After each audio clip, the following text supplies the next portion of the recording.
Bismillahirrahmanirrahim. Assalam-o-alaikum. Hello everyone. Today we are learning English with the series Friends. We will look at real conversation, useful phrases, and how you can use them in daily life. Let's get started. Monica says, there is nothing to tell. It's just some guy I work with. So the phrase is, there is nothing to tell. This means she doesn't want to share details. And you can use it if someone asks about your personal life and you don't want to share it or you don't want to explain it. So next, Joey says, come on, you are going out with the guy. There is gotta be something wrong with him. So the sentence is, there is gotta be something wrong with him. This is short form, there has got to be. It means I am sure something is wrong. You can also say there is gotta be a mistake if something looks wrong.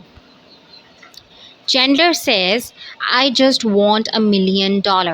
This is sarcasm. He is making a joke about wanting something impossible. You can also use it to be funny, like, I just want a vacation forever.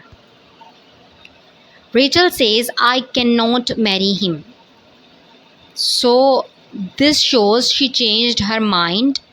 You can use I cannot when saying no to something important, like I cannot take this job.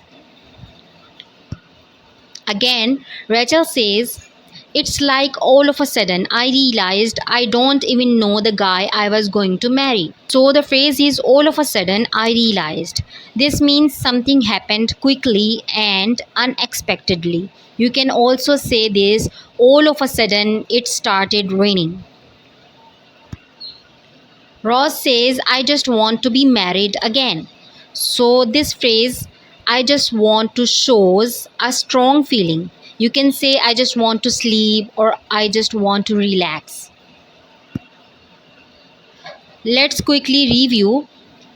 We learned useful English phrases like there is nothing to tell, there is gotta be, I just want $1 million, all of a sudden, I just want to. These are common in daily life. Try using them in your own sentences. Don't forget to subscribe so you don't miss it. See you in the next video. Allah Hafiz.